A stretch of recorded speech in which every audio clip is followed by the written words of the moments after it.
रात का समय था, अंधेरा घना हो चुका था और चांद की रोशनी भी जंगल के बीचों बीच बहने वाली उस पतली पगडंडी पर मुश्किल से पड़ रही थी। रवि और उसके 3 दोस्त अजय, मोहित और सुमन शहर से दूर एक पुराने किले की तरफ जा रहे थे। उन्होंने सुना था कि किले के पास एक पुरानी हवेली है, जहां रात में अजीबोगरीब आवाजें आती हैं। रवि के मन में थोड़ा डर था, लेकिन उसने उसे दोस्तों के सामने जाहिर नहीं किया।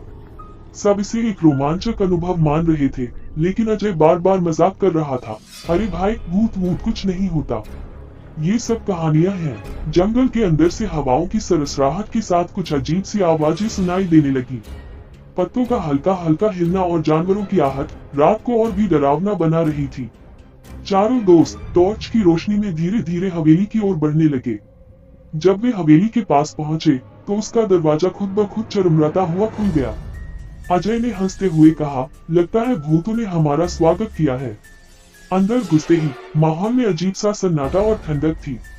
दीवारों पर पुरानी तस्वीरें लगी थी, जिनमें से कुछ के चेहरे मिटे हुए थे। तभी अचानक एक जोरदार आवाज आई, जैसे कोई दरवाजा बंद हुआ हो। सुमन डर कर बोली, ये क्या था? अजय ने जवाब दिया, अरे हवा होगी, डर मत। लेकिन जैसे ही वे आगे बढ़े, अचानक उनकी टॉर्च की रोशनी बुझ गई। चारों दोस्त घबरा गए और अंधेरे में खड़े हो गए। अब उन्हें अपने आसपास की चीजें भी ठीक से नहीं दिख रही थी। तभी एक और आवाज आई, जैसे कोई उनके पीछे चल रहा हो। रवि ने मुड़कर देखा, लेकिन कोई नहीं था।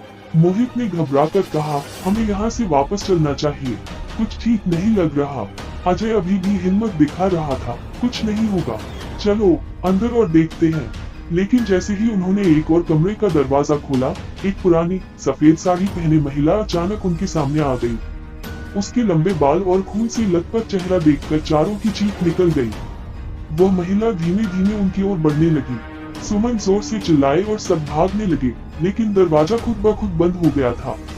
वे बाहर नहीं निकल पा रहे थे। उस औरत की खौफनाक हंसी हवेली के हर कोने में गूंजने लगी। अब उन्हें समझ आ चुका था कि यह कोई साधारण जगह नहीं थी। वे एक ऐसी ताकत के चंगुल में फंस चुके थे, जो उन्हें कभी जाने नहीं देगी।